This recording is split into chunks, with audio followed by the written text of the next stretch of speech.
திருவள்ளுவரின் வழியில் வாழ்ந்து வாழ்வின் உன்னத நிலையினை அடைய திருக்குறளோடு நாம் என்னும் இந்த நிகழ்விலே இணைந்திருக்கின்ற உங்கள் அனைவருக்கும் முதற்கண் வணக்கம்.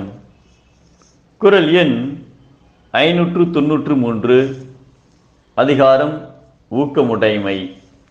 கடற்கரை ஓரமாக பெரிய மரம் ஒன்றில் குருவி ஒன்று கூடு கட்டி முட்டையிட்டு அடைகாத்து வந்தது.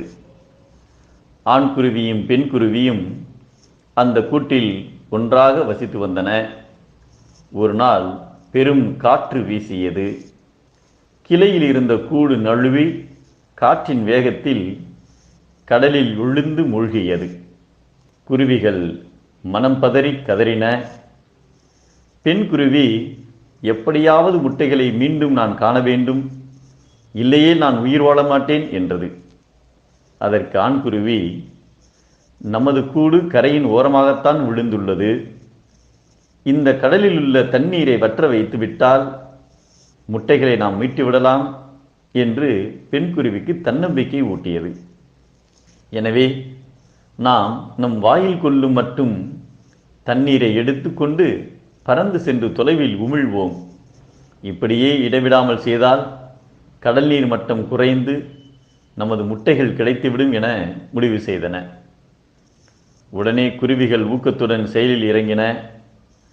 குருவிகளின் நீர் அகற்றும் படலம் இடைவிடாமல் நடந்து கொண்டிருந்தது. அப்போது அந்த கடற்கரையோரமாக மகா சக்தியில் நிறைந்த முனிவர் ஒருவர் வந்தார். முட்டைகளை இழந்த குருவிகளின் தவிப்பையும் கடலையே வற்ற வைத்தாவது முட்டைகளை மீட்க வேண்டும் என்ற அவற்றின் துடிப்பையும் அறிந்து உள்ளம் நெகிழ்ந்தார்.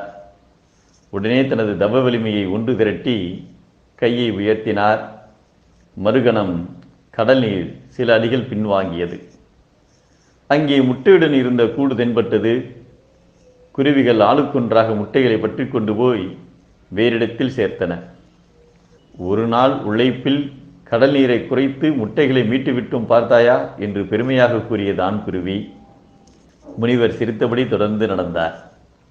அந்த குருவிகளுக்கு முனிவரின் தவ வலிமை பற்றி எதுவுமே தெரியாது. ஆனால் தன்னம்பிக்கையுடன் கடல் நீரை அள்ளின. அதே சமயம் குருவிகள் மட்டும் கடல் நீரை எடுத்துச் சென்று ஊட்டிக் கொண்டிருக்காவிட்டால் முனிவர் தம் வழியே போயிருப்பார். முனிவரின் ஆற்றல் அவர்களுக்கு பக்கபலமாக வந்து சேர்ந்ததற்கு குருவிகளின் உழைப்பே அடிப்படையாக அமைந்தது. ஊக்கத்தை உறுதியாக கை கொண்டவர் யாம் செல்வத்தை இழந்துவிட்டோம் என்று சொல்லி வருந்தமாட்டார் என்பதை ஆக்கம் இழந்தேம் என்று அல்லாவார். ஊக்கம் ஒருவந்தம் கைத்துடையார் என்கிறார் நம் தெய்வப்புலவர் திருவள்ளுவர். ஊக்கம் இழந்தால் தோல்வி, ஊக்கமே வாழ்வின் வெற்றி.